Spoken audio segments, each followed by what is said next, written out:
નમસ્કાર મિત્રો, અહીંયા આપણને તાર્કિક યોગ્યતામાંથી એક પ્રશ્ન પૂછ્યો છે. એ છે લોહીના સંબંધો અંગેનો. એટલે આપણને કેટલીક વિગતો આપી છે એક ફેમિલી અંગેની અને એના રિલેશનશિપ એટલે કે સંબંધ આપ્યા છે અને એના પરથી 5 પ્રશ્નો આપણને પરીક્ષામાં પૂછ્યા છે. ચાલો પહેલાં આપેલી વિગતને આપણે પરફેક્ટ ગોઠવીએ, રિલેશનશિપ જોઈએ, શું સંબંધ છે અને કેવી રીતે પેઢી અને એનો વ્યવસાય પણ આપેલો છે એને પણ આપણે ગોઠવીએ અને પછી આપણે પ્રશ્નના જવાબ આપવાનો પ્રયત્ન કરીએ. ચાલો તો એક કુટુંબમાં 6 સભ્યો છે. પી, ક્યુ, આર, એસ, ટી અને યુ 6 થઈ ગયા. તેમાં 2 દંપતી છે. દંપતી એટલે પતિ પત્નીનું જોડું. એટલે 2 દંપતી હોય તો 2 અને 2 4 વ્યક્તિ થઈ ગયા. ટોટલ 6 વ્યક્તિ છે એટલે 4 વ્યક્તિ અહીંયા થઈ ગયા 2 દંપતીમાં અને 2 વિદ્યાર્થી છે એટલે ટોટલ 6 વ્યક્તિ આપણી પાસે હાજર. હવે એમાં ક્યુ ડોક્ટર છે તથા એ ટીનો પિતા છે. યુ આરના દાદા છે. એસ એ ટીની દાદી છે અને તે ગૃહિણી છે. કુટુંબમાં એક કોન્ટ્રાક્ટર અને એક નર્સ છે. આટલી વિગત આપણને આપી છે. આપણે એને ગોઠવીએ. ચાલો તો 6 વ્યક્તિઓ, એમાં 2 દંપતી 2 વિદ્યાર્થી, જ્યાં ક્યુ ડોક્ટર છે તથા ટીનો પિતા છે. અહીંથી આપણે સ્ટાર્ટ કરી શકીએ કે ક્યુ ડોક્ટર છે તથા તે ટીનો પિતા છે, કારણ કે અહીંયા રિલેશનશિપ આપ્યું છે. એટલે આપણે એવું કહી શકીએ કે ટીનો પિતા, કોઈ પણનો પિતા હોય તો આપણે એ વ્યક્તિને નીચે લઈએ, પુત્રને, એની ઉપરનો ભાગ એ પિતાનો આવે, જે આપણને કહ્યું છે કોણ છે તો કે ક્યુ ડોક્ટર છે તથા ટીનો પિતા છે. ટીનો પિતા કોણ છે? ક્યુ. એટલે આપણને એટલું મળ્યું કે ટીનો પિતા એ ક્યુ છે અને પિતા છે એટલે આપણે એવું કહી શકીએ કે આ પુરુષ છે, કારણ કે ટીનો પિતા છે. ટી અંગે આપણને કંઈ માહિતી આપી નથી કે આ પુત્ર છે કે પુત્રી છે, પણ આપણને એવું કહ્યું છે કે ટીનો પિતા ક્યુ છે એટલે આ પુરુષ થયો. હવે પાછું આપ્યું છે કે ક્યુ ડોક્ટર છે એટલે આપણે એવું કહી શકીએ કે ક્યુ વિશે વ્યવસાય આપી દીધો છે અને એ ડોક્ટર છે. ચાલો બીજી કઈ માહિતી આપી છે કે યુ આરના દાદા છે. યુ આરના દાદા છે.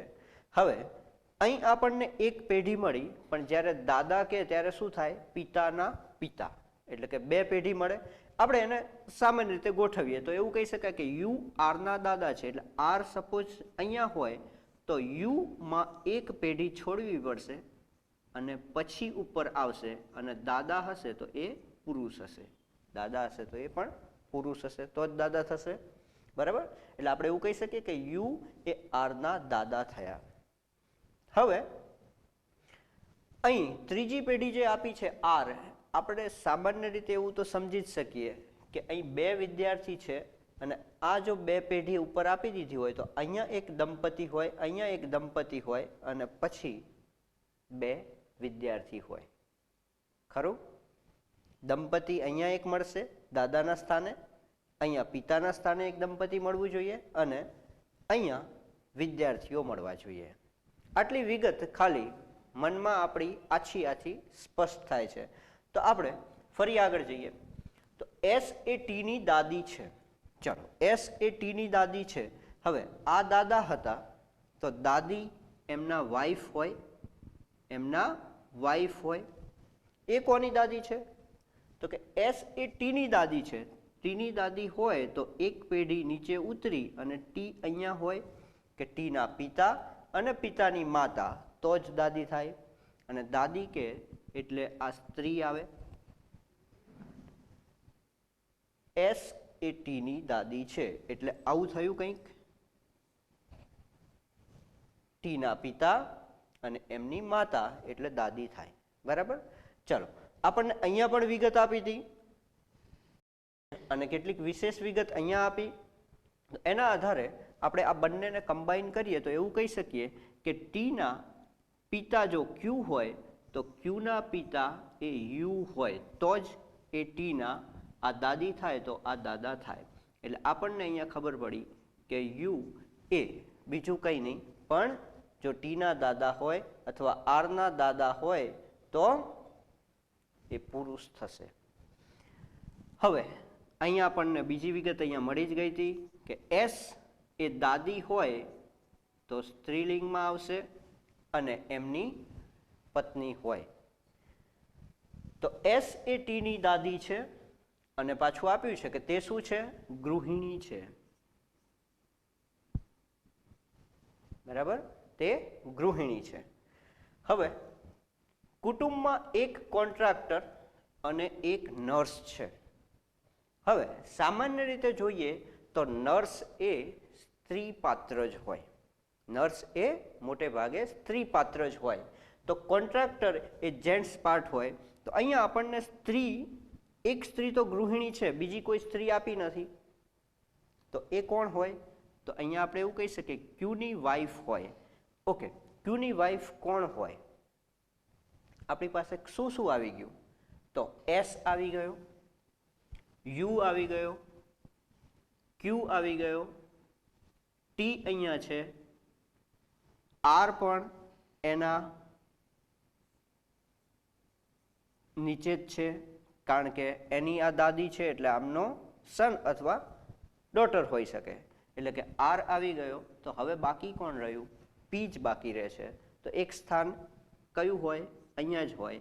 અને એ શું હોય? દંપતી થવા માટે એની પત્ની હોય ક્યુની. તો અહીંયા એવું કીધું કે એક કોન્ટ્રાક્ટર છે અને એક નર્સ છે. તો નર્સ કોણ હોય? આ સ્ત્રી જ હોય. તો એવું કહી શકાય કે આ નર્સ છે. તો હવે બચ્યું કોન્ટ્રાક્ટર. તો કોન્ટ્રાક્ટર તરીકે યુ હોવો જોઈએ. તો આપણને આખું જે ગોઠવણ આપી છે એ આખા ગોઠવણને આપણે આવી રીતે ગોઠવી શકીએ કે ટી અને આર બે વિદ્યાર્થી હોય, આ બંને દંપતી છે, એમાં ક્યુ એ પુરુષ છે, પી એ સ્ત્રી છે, ક્યુ ડોક્ટર છે, પી નર્સ હોય, એસ એ ગૃહિણી છે અને એમના પતિ યુ એ કોન્ટ્રાક્ટર છે. આપણી પાસે સ્પષ્ટ ચિત્ર થઈ ગયું. હવે આપણે કોઈ પણ પ્રશ્નનો ઉત્તર આના પરથી આપી શકશું. ચાલો, ટી અને આર શું છે એને પણ બતાવી દઈએ. તો એ બંને વિદ્યાર્થીઓ છે. એ બંને વિદ્યાર્થી છે. આપણે આ પ્રશ્નને ફિગર આઉટ તો કર્યો. હવે પ્રશ્નના જવાબ આપીએ. પહેલો પ્રશ્ન છે કે પી નો પતિ કોણ છે? તો અહીં પી એ સ્ત્રી છે જે નર્સ છે, એનો પતિ એ ક્યુ છે. સ્પષ્ટ દેખાય છે. આપણે એવું ઓપ્શન આપી શકીએ કે પી નો પતિ એ ક્યુ છે. એટલે કે સી એ આપણો જવાબ છે. એના પછીનો પ્રશ્ન, આર અને ટી વચ્ચે કયો સંબંધ છે? આર અને ટી એટલે કે છેલ્લા એ બંને વિદ્યાર્થીઓ છે. એ બંને વચ્ચે શું સંબંધ છે? અહીં ભાઈ બહેન છે, માતા પુત્ર છે, ભાઈ ભાઈ છે કે નિશ્ચિતપણે ન કહી શકાય એવું આપણને કહ્યું છે. હવે જો ભાઈ બહેન હોય તો આપણને એટલું વસ્તુ ક્લિયર હોવી જોઈએ કે કોણ ભાઈ છે અને કોણ બહેન છે. ભાઈ ભાઈ હોય તો પણ આપણને એ બંનેની જેન્ડર એટલે કે પુરુષ છે કે સ્ત્રી છે, પુલ્લિંગ છે કે સ્ત્રીલિંગ છે, આ આપણને ખ્યાલ હોવો જોઈએ. પણ આપણે જે સ્પષ્ટ કર્યું એ મુજબ જ્યાં જ્યાં પુરુષ અને સ્ત્રી આપણને ખ્યાલ આવતો હતો ત્યાં આપણે લખ્યા. આર અને ટીમાં આપણને એવું ક્યાંય પણ સ્પષ્ટપણે દેખાણું નથી કે કોણ પુરુષમાં છે અને કોણ સ્ત્રીમાં છે. તો આપણે ભાઈ બહેન એવું પણ ન કહી શકીએ. માતા પુત્રનો તો અહીંયા સંબંધ જ નથી, માતા પુત્ર તો છે જ નહીં, એટલે એ ઓપ્શન તો ખોટો જ છે. ભાઈ ભાઈ એટલે બંને પુલ્લિંગ હોવા જોઈએ, પણ એવું પણ ક્યાંય આપણને સ્પષ્ટ થતું નથી. એટલે આપણે એવું કહી શકીએ કે નિશ્ચિતપણે કહી ન શકાય. ચલો બીજા પ્રશ્નો જોઈએ આપણે. યુનો વ્યવસાય કયો છે? યુનો વ્યવસાય તો આપણે અહીંયા શું દર્શાવ્યો છે? યુ કોન્ટ્રાક્ટર છે. તો આપણે કહી શકીએ કે સી કોન્ટ્રાક્ટર. નીચે પૈકી દંપતી કોણ છે? એટલે કે પતિ પત્નીની જોડ કઈ છે? પહેલો છે યુએસ અને ક્યુટી. તો યુએસ એ તો સાચું છે, પણ ક્યુ અને ટી નથી, એટલે કે પ્રથમ ઓપ્શન નથી. બીજો ઓપ્શન છે યુએસ અને ક્યુપી. યુએસ એ પતિ પત્ની છે અને ક્યુપી એ પણ પતિ પત્ની છે. એનો મતલબ કે આ બંને દંપતી છે. યુએસ અને ક્યુપી એ બંને દંપતી છે, એટલે કે ઓપ્શન બી સાચો છે. છેલ્લો પ્રશ્ન છે કે નીચે પૈકી કયું નિશ્ચિતપણે પુરુષ સભ્યોનું જૂથ છે? એટલે કે પુરુષ કોણ કોણ છે એનું એક જૂથ બનાવ્યું છે. પહેલો ઓપ્શન છે ક્યુ યુ.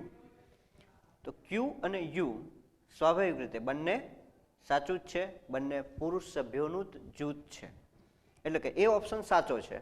ચાલો બીજા ઓપ્શન જોઈ લઈએ, કારણ કે એમાં પણ ક્યુ અને યુ આપેલા જ છે. તો ક્યુ યુ અને ટી છે, પણ ટી વિશે તો આપણે આગળ જોયું એ પ્રમાણે કંઈ નિશ્ચિત નથી કે પુરુષ છે કે સ્ત્રી છે, એટલે કે ભાઈમાં હશે કે બહેનમાં હશે આપણને ખ્યાલ નથી, એટલે આ ઓપ્શન ખોટો ઠરે છે. ફરી પાછું ક્યુ યુ અને પી આપ્યું છે, પણ ક્યુ યુ અને પી સાથે પી તો સ્ત્રી છે, એટલે આ ઓપ્શન તો છે જ નહીં. છેલ્લો ઓપ્શન છે યુ ટી.